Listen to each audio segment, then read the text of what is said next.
ये उलमा मेरी तस्दीक करेंगे इस बात पर, जब गौसे आजम, आप अपने तवज्जो मेरी तरफ दीजिए, कोई बोले नहीं।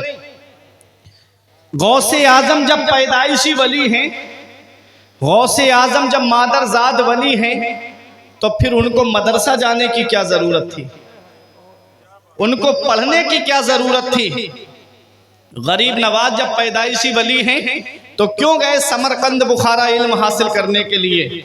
जब गौसे आजम पैदाइशी वली हैं, मादरजाद वली हैं, अरे वलियों के वली हैं, पीरों के पीर हैं, तो क्यों गए आप बगदाद तालीम हासिल करने के लिए?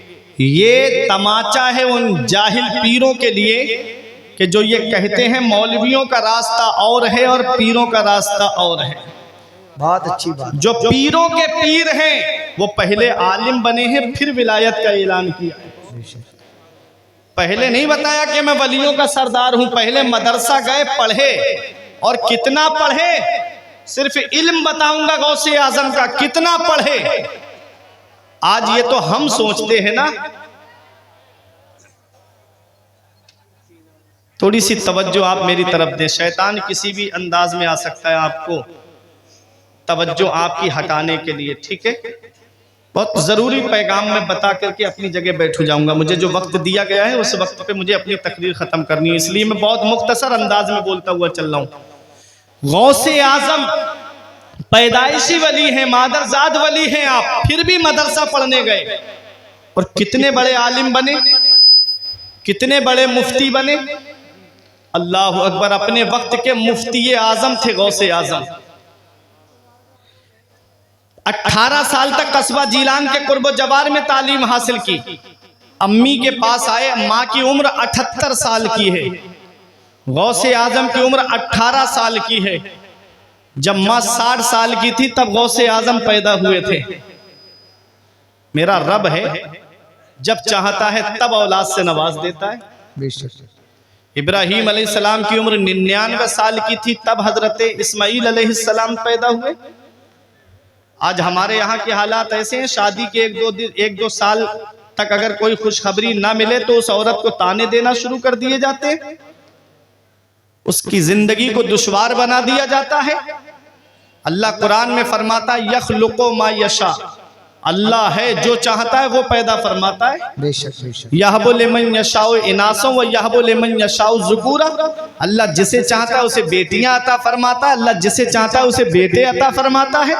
और युज़ब्बिजुहुम ज़ुकरानो व इनासा, और अल्लाह जिसे चाहता है उसे बेटे और बेटियां दोनों अता फरमाता है, और अल्लाह जिसे चाहता है उसे बांझ बना देता है। सब अल्लाह के दस्ते कुदरत में है। वो राज़िक है, गिज़ा कीड़ों को देता है वो पत्थर में, भटकता फिरता है इंसान को रोजी के चक्कर में, उड़ाने भर हवाओं में या लगा गोते समंदर में, मिलेगा बस वही जितना के लिखा है मुकद्दर में।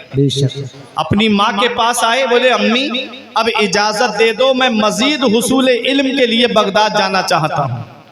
माँ की उम्र 78 साल की है। अब सोचो जब 60 साल से ऊपर माँ बाप की उम्र हो जाए तो उन्हें औलाद की सपोर्ट की कितनी जरूरत होती है, औलाद के सहारे की कितनी जरूरत होती है।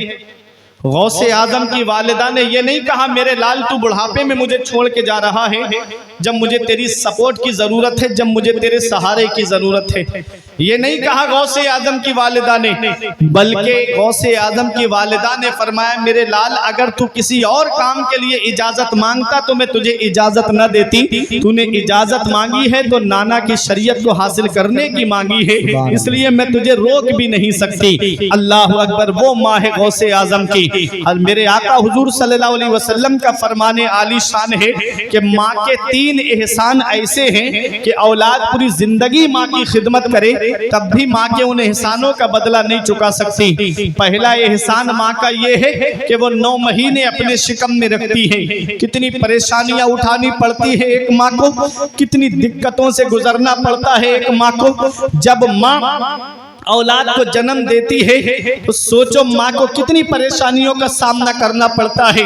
9 महीने अपने शिकम में माँ रखती है अपनी औलाद को। ये एहसान माँ का ऐसा है कि औलाद पूरी जिंदगी माँ की खिदमत करे तब भी माँ के इन एहसानों का बदला नहीं चुका सकती। और दूसरा एहसान माँ का ये है कि वो औलाद को जन्म देती है। बाज औरतों का बच्चे की पैदाइश के वक्त इंतकाल हो जाता है। अल्लाह अकबर। तीसरा एहसान माँ का ये है कि वो 2 साल तक अपना खूने जिगर औलाद को दूध की शक्ल में पिलाती है। माँ के 3 एहसान ऐसे हैं। औलाद पूरी जिंदगी माँ की खिदमत करे तब भी माँ के इन एहसानों का बदला नहीं चुका सकती। एक सहाबी मेरे आका की बारगाह में हाजिर हुए, या रसूल अल्लाह, मैंने अपनी माँ को अपनी पुश्त पे सवार करके खाना काबा का तवाफ कराया है, मैंने हज कराया है।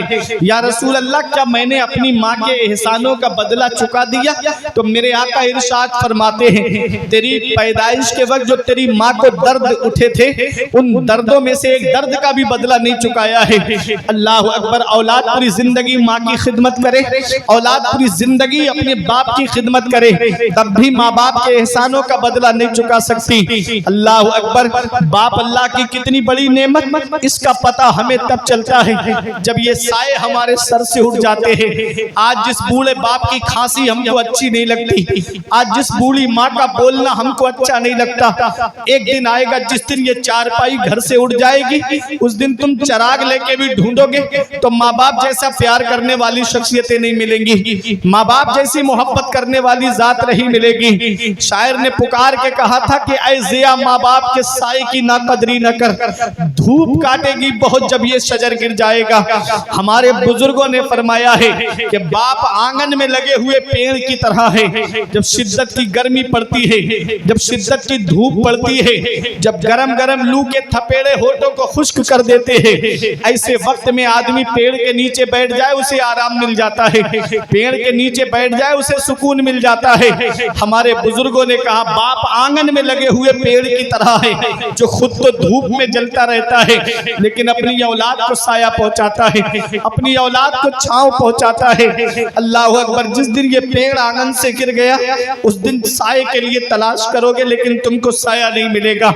ऐसे माँ बाप के साए की ना कदरी न कर, धूप काटेगी बहुत जब ये शजर गिर जाएगा। ए मेरे नौजवानों, अगर माँ बाप जिंदा हैं तो उनकी कदर कर लो, माँ बाप हयात हैं तो उनकी खिदमत कर लो। पूरा कुरान करीम आप पढ़ लीजिए, इन उलमाए किराम से आप पढ़कर सुनिएगा। ये उलमा आपको बताएंगे पूरे कुरान के अंदर जहां जहां अल्लाह ने अपने हुकूक बयान फरमाए हैं ठीक उसके बाद माँ बाप के हक बयान फरमाए हैं। अल्लाह अकबर। माँ बाप का हक कितना बड़ा है। परमंदिर में पारे में रब इरशाद फरमाता है, वक़दा रब्बुका अल्ला तअबुदू इल्ला इय्याहु व बिल वालिदैनि इहसाना इम्मा यबलुगन्ना इंदकल किबरा अहदुहुमा औ किलाहुमा फला तकुल लहुमा उफ़्फ़िन वला तनहरहुमा व कुल लहुमा कौलन करीमा वख़्फ़िद लहुमा जनाह ज़ुल्ल मिनर रहमा व कुर रब्बिरहमहुमा कमा रब्बयानी सगीरा। रब 15वें पारे में इरशाद फरमाता है, हुक्म दिया तेरे रब ने कि अपने रब के सिवा किसी की बंदगी ना करो और अपने माँ बाप के साथ में हुस्न सुलूक करो। कब? इम्मा यबलुगन्ना इंदकल किबरा, जब वो दोनों बुढ़ापे को पहुंच जाएं या उनमें का एक बुढ़ापे को पहुंच जाए, फला तकुल्लाहुमा उफ, तो उन्हें उफ भी ना कहो, ना उन्हें झिड़को, ना उन्हें डांट डपट करो, ना उनसे तेज तर्रारी से बात करो। वकुल्लाहुमा कौलन करीमा। रब कुरान में फरमाता है जब भी बोलना तो माँ बाप से मोहब्बत के साथ में बोलना, जब भी बोलना तो प्यार के साथ में बोलना। हमारे उलमा फरमाते हैं औलाद को माँ बाप से ऐसे बात करनी चाहिए जैसे एक गुलाम अपने आका से बात करता है, जैसे एक नौकर अपने मालिक से बात करता है। आज माँ बाप की खिदमत हम नहीं करते नजर आते, आज माँ बाप का अदब करते हुए हम नजर नहीं आते। माँ बाप अल्लाह की कितनी बड़ी नेमत है। मेरे आका की बारगाह में यमन के नौजवान सहाबी आए, अर्ज करते हैं या रसूल अल्लाह, मैं यमन से आया हूँ, जितनी जिंदगी बची है मदीने में गुजारूंगा। या रसूल अल्लाह, मैं वापस नहीं जाऊंगा। कहाँ आए हैं? मदीने शरीफ में आए हैं, उस मदीने में जिसके बारे में मेरे आका फरमाते हैं जिससे हो सके मदीने में मरे तो वो मदीने ही में मरे, क्योंकि जो मदीने में मरेगा मैं उसकी शफाअत करूंगा। सहाबी मदीने में आए हैं और सहाबी रसूल अर्ज करते हैं या रसूल अल्लाह, अब मैं वापस यमन नहीं जाना चाहता, जितनी जिंदगी जिंदगी बची है मैं मदीने में गुजारना चाहता हूँ, मेरा विसाल हो गया तो मदफन मदीने शरीफ में बनेगा। तो मेरे आका ने इरशाद फरमाया, हल्लका अबावाया, मेरे सहाबी क्या तुम्हारे माँ बाप जिंदा है?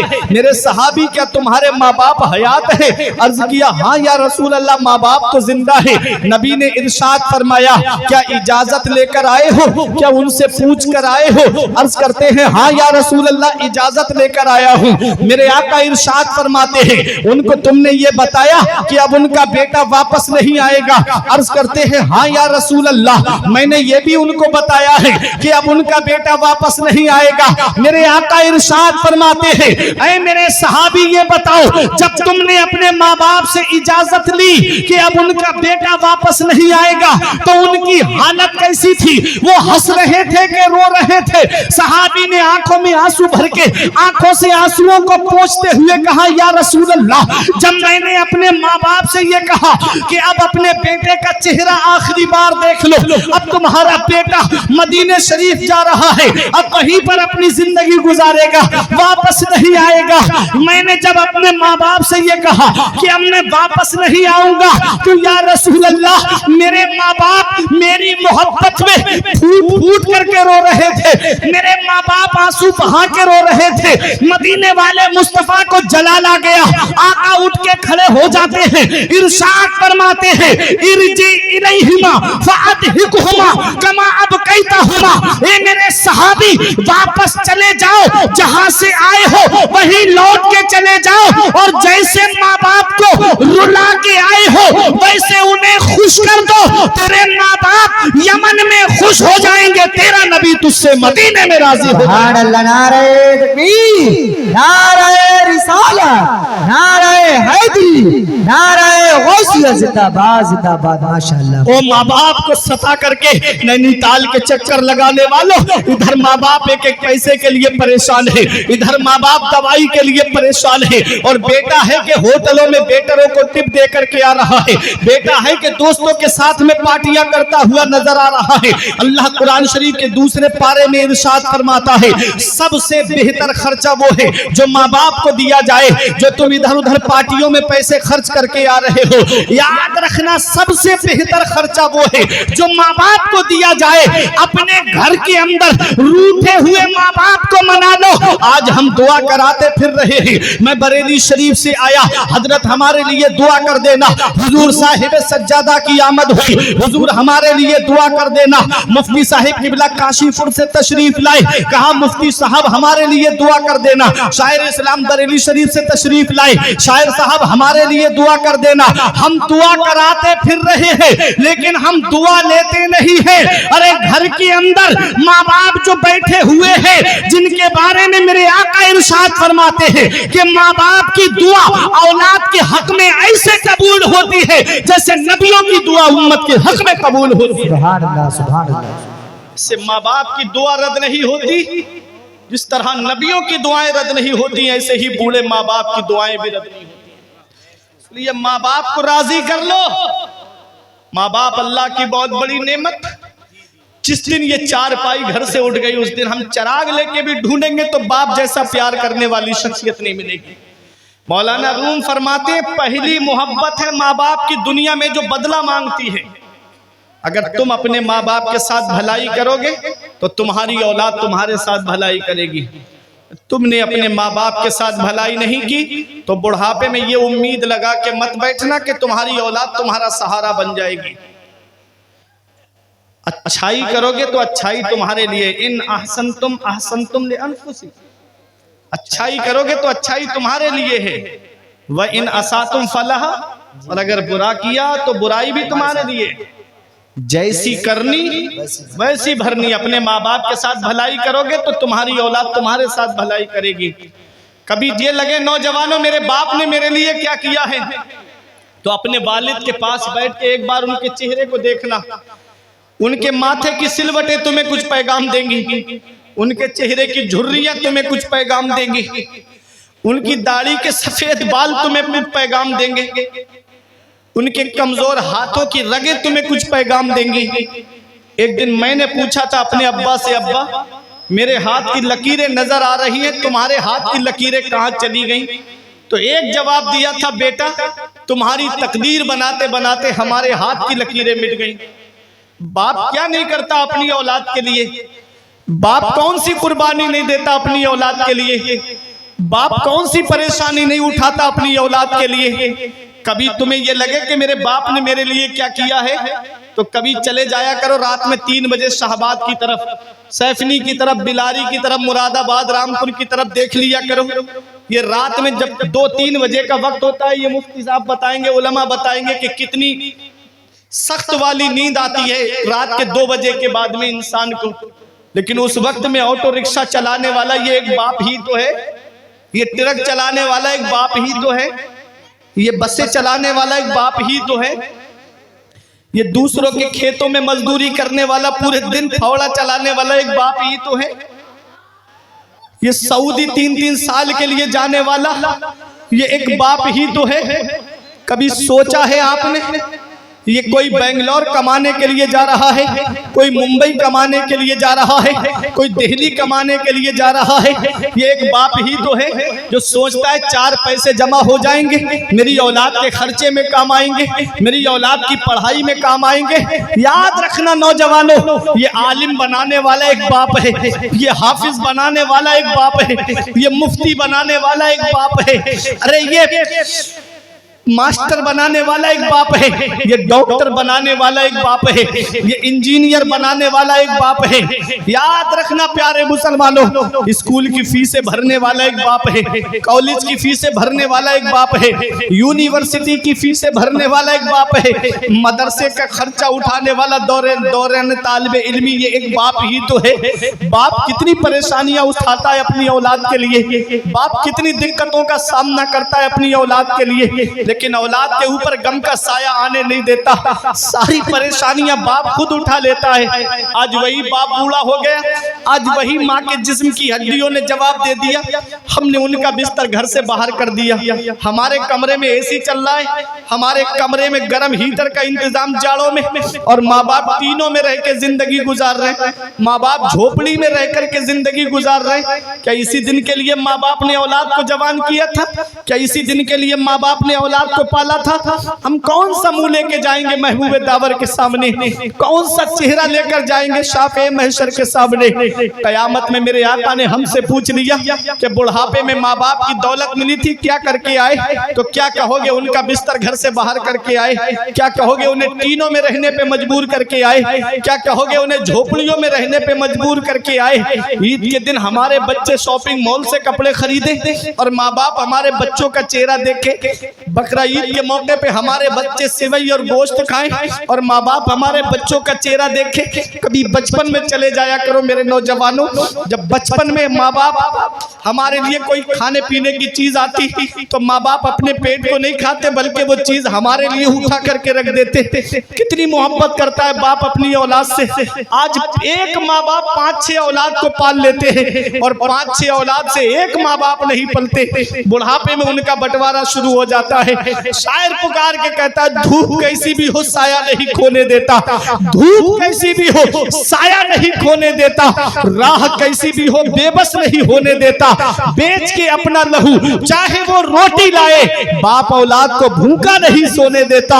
वक्त ठुकरा देगा एक दिन मेरी सारी ये कुर्बानियां, वक्त ठुकरा देगा एक दिन मेरी सारी ये कुर्बानियां, दामने उम्मीद में फकत नाकामियां रह जाएंगी। शादियों के बाद बेटे तो अलग हो जाएंगे, बाप के हाथों में फकत बैसाखियां रह जाएंगी। और बुढ़ापा क्या जवानी क्या, ये बचपन बांट लेते हैं। बुढ़ापा क्या जवानी क्या, ये बचपन बांट लेते हैं। न होकर दिल में गुंजाइश तो आंगन बांट लेते हैं। नहीं मंजूर हिस्से में किसी बेटे को अपनी माँ, मगर आपस में बूढ़ी माँ के कंगन बांट लेते हैं।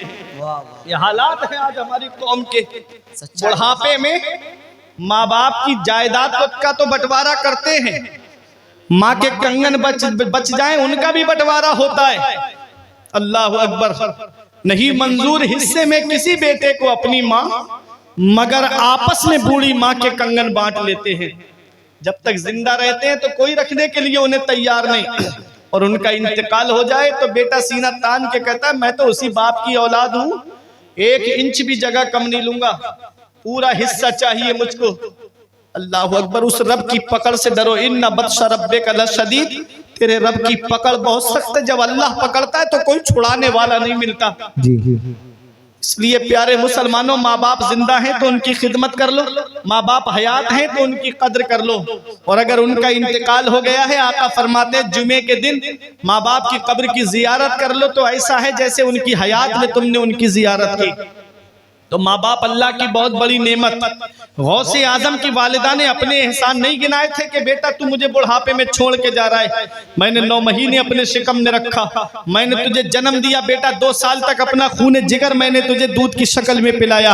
अपने एहसान नहीं गिनाए गौसे आजम की वालिदा ने। फरमाया जा मेरे लाल इल्म हासिल करने जा रहा है, बगदाद चला जा। माँ भी जानती है बेटे को नहीं देख पाएगी, बेटा भी जानता है हो सकता है माँ का दीदार न हो सके, फिर भी गौसे आजम मदरसा पढ़ने के लिए गए। और आप मदरसे में कितनी तालीम हासिल की आपने, कितना इल्म हासिल किया आपने। अल्लाह अकबर। दौरान तालिब इल्मी कितनी परेशानियां उठाई मेरे गौस ने। मेरे गौस फरमाते मैं दरख्तों के पत्ते खा करके गुजारा करता था, मैं दरख्तों की छाले खा करके गुजारा करता था। एक पैगाम है मेरे तालिब इल्मों को जो मदारिस में इल्म हासिल कर रहे हैं, अगर मदरसे में एक दिन खाना अच्छा ना मिले तो घर पे शिकायत ना किया करो, मेरे गौस की तारीफ देख लिया करो, मेरे गौस की हिस्ट्री को पढ़ लिया करो। गौसे आजम कई कई दिन तक फाके से रहते। मेरे गौस कहते एक दिन भूख ने मुझे इतना बेचैन कर दिया कि मैं कर्ख के खंडरात की तरफ गया, कोई मुबाह चीज मिल जाए उठाकर खा लूं। कहते वहां और 40 फकीर भूख भूख चिल्ला रहे थे। कहते मैं मस्जिद में आया, मैं अल्लाह की इबादत करने लगा, नमाज पढ़ के जैसे ही मैं बैठा तो एक मुसाफिर मेरे सामने खाना खा रहा था। मेरे दिल में ये शौक पैदा हुआ ये मुझे खाने में शरीक कर लेता। कहते हैं उस मुसाफिर ने मुझसे कहा आओ बेटा खाना खा लो। कहते हैं मैं खाना खाने बैठा तो उस मुसाफिर ने मुझसे पूछा बेटा कहाँ पढ़ते हो? मेरे गौस कहते हैं मैंने कहा मदरसा निजामिया में पढ़ता हूँ। कहा मदरसा निजामिया में कस्बा जीलान के मोहल्ला नीफ के सादात घराने का एक बच्चा पढ़ता है जिसका नाम अब्दुल कादिर है। मेरे गौस फरमाते उससे तुम्हें क्या काम है? कहा कि मैं उन्हीं के मोहल्ले का रहने वाला हूँ। जब मैं आ रहा था बगदाद तो उनकी माँ ने थोड़ा सोना दे के मुझसे कहा था मेरा बेटा बगदाद में इल्म हासिल कर रहा है, मेरा बेटा तालीम हासिल कर रहा है, ये सोना मेरे बेटे को बगदाद में पहुंचा देना। कहते मैं कई दिन से उस बच्चे को ढूंढ रहा हूँ लेकिन वो बच्चा मुझे नहीं मिल पाया। तो मेरे गौस से कहता है बेटा तुम्हारा नाम क्या है? मेरे गौस ने फरमाया जिस अब्दुल कादिर को तुम तलाश कर रहे हो वो अब्दुल कादिर मैं ही तो हूँ। उसने हाथ जोड़ के कहा बेटा माफ कर देना, मेरे पास जितने पैसे थे वो सब खत्म हो गए, मैंने तुम्हारा थोड़ा सोना बेच के ये खाना खरीद लिया है। मेरे लाल ये खाना मैं तुम्हारे ही पैसे से लेकर के आया हूँ। ये मेरे गौस का दिल है कि गौसे आजम का दिल अगर माइल भी होता है तो अपने ही खाने की तरफ माइल होता है। मेरे गौसे आजम ने कितनी परेशानियां उठाई, कई कई दिन के फाके किए, आपने दौरान तालिबे इल्मी अल्लाह ने वो मकाम भी आपको अता फरमाया, अल्लाह ने वो शान भी आपको अता फरमाई। इन्ना मअल उसरी युसरा, बेशक हर परेशानी के बाद में आराम है। अल्लाह ने वो मकाम दिया गौसे आजम को, वो शान दी गौसे आजम को कि एक दिन ये कसम खाई तब तक नहीं खाऊंगा जब तक अल्लाह अपने दस्ते कुदरत से नहीं खिलाएगा। आपको चंद दिन के बाद में आपके पीरो मुर्शिद और आपके उस्ताद हजरत अबू सईद मखजूमी एक तबाक में खाना लेकर आए, बोले अब्दुल कादिर ये खाना खा लो। गौसे आजम कहते मैं नहीं खाऊंगा। कानों में आवाज आती है या अब्दुल कादिर जीलानी बिहक़्क़ि अलैका कुल व बिहक़्क़ि अलैका इश्रिब, ऐ अब्दुल कादिर जीलानी तुझे मेरे इज्जत और जलाल की कसम तू खा ले, तुझे मेरे इज्जत और जलाल की कसम तू पी ले। आला हजरत की नजर पड़ी तो बरेली से पुकार के कहते हैं कसमें दे दे के खिलाता है पिलाता है तुझे, कसमें दे दे के खिलाता है पिलाता है तुझे, प्यारा अल्लाह तेरा चाहने वाला। भाई नारे तकबीर, नारे रिसालत, नारे हैदरी, नारे गौसियत, मसलके आला हजरत, जश्न गौसुल वरा कॉन्फ्रेंस जिंदाबाद जिंदाबाद। माशाअल्लाह माशाअल्लाह। कितना इल्म हासिल किया गौसे आजम ने, कितनी तालीम हासिल की गौसे आजम ने। अब मेरी तकरीर इख्तिताम की तरफ। मेरे गौस खुद फरमाते हैं दरस्तुल इल्म हत्ता सिरतु कुतबा, मैंने इल्म हासिल किया अल्लाह ने मुझे कुतुब बना दिया, मैंने इल्म हासिल किया अल्लाह ने मुझे कुतुब बना दिया। पता चला सरदारी इल्म से मिलती है, बुलंद रुतबा इल्म से मिलता है, बुलंद मकाम इल्म से मिलता है, बुलंद अजमत इल्म से मिलती है, सरदारी इल्म से मिलती है, बुलंद शान इल्म से मिलती है, मकाम सुरैया इल्म से मिलता है। इसलिए अपने बच्चों को इल्म हासिल कराओ। गौसे आजम ने इल्म हासिल किया और कितने बड़े आलिम बने, कितने बड़े मुफ्ती बने। अपने वक्त के मुफ्ती आजम है गौसे आजम। 500 फतावा का जवाब गौसे आजम दिया करते थे और एक दिन में 13 उलूम आप मदरसे में बैठ करके पढ़ाते थे। एक दिन में 13 उलूम पढ़ाते थे। अल्लाह अकबर। एक इल्म में आदमी, एक सब्जेक्ट में आदमी पीएचडी कर लेता है, 3 सब्जेक्ट में बीए कर लेता है, 2 सब्जेक्ट में एमए कर लेता है। अल्लाह अकबर। गौसे आजम की शान देखे। मदरसे में बैठ करके आपने एक दिन में 13 उलूम पढ़ाते थे और कितने साल पढ़ाया गौसे आजम ने मदरसे में बैठ करके? 40 साल मदरसे में बैठ करके गौसे आजम ने पढ़ाया है। और 40 साल में हर साल आपके मदरसे से 3000 तालिबे इल्म, आलिम, फाजिल, मुफ्ती बन करके निकला करते थे। ऐ ललवारा की सरजमीन पे रहने वालों, गौसे आजम उस जात का नाम है कि जिसने 1,20,000 आलिम इस कौम को अता फरमाए। 1,20,000 आलिम गौसे आजम ने अता फरमाए हैं। जब सुल्तान सलाहुद्दीन अय्यूबी ने बैतुल मुकद्दस को फतह किया तो उनकी फौज में जो मुजाहिदीन थे अक्सर गौसे आजम के मदरसे के पढ़े हुए आलिम थे और कुछ हुजूर सैयद कबीर अहमद रिफाई अलैहिर्रहमा के मदरसे के थे और कुछ इमाम गजाली के मदरसे के थे। ये सुल्तान सलाहुद्दीन अय्यूबी कौन है? पूरी जिंदगी जंग लड़ते रहे, पूरी जिंदगी तलवार चलाते रहे। मौत बिस्तर पे आई, किसी ने कहा ए सलाहुद्दीन अय्यूबी, पूरी जिंदगी तलवार चलाई, पूरी जिंदगी जंग लड़ते रहे, जिस्म पर आपके तीरों, तलवारों और नेजों के जख्म के निशान मौजूद है, आपको मौत बिस्तर पे आ रही है। तो सुल्तान सलाहुद्दीन अय्यूबी से जब कहा कि आपकी गर्दन किसी तलवार से क्यों नहीं कटी, तो सुल्तान सलाहुद्दीन अय्यूबी कहते हैं दुनिया में कोई ऐसी तलवार बनी ही नहीं है जो सलाहुद्दीन की गर्दन को काट दे। कहा किस बिना पे कहते हो? अब ये उलमा दुआओं से नवाजेंगे। पूछा किस बिना पे कहते हो? तो कहा जब बचपन में मेरे वालिद नजमुद्दीन अय्यूब मुझे गौसे आजम की बारगाह में लेकर गए, कहा मेरे बच्चे के लिए दुआ कर दो, तो गौसे आजम ने मेरी गर्दन पे हाथ रख के फरमाया ये फातिह इस्लाम है, ये बच्चा मुसलमानों का किबला अव्वल बैतुल मक़दिस को फतह करेगा।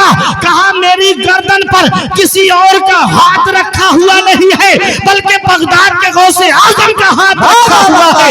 अरे जिसकी गर्दन पर गौसे आजम हाथ रख दे उसकी गर्दन को कोई तलवार काट ना पाए।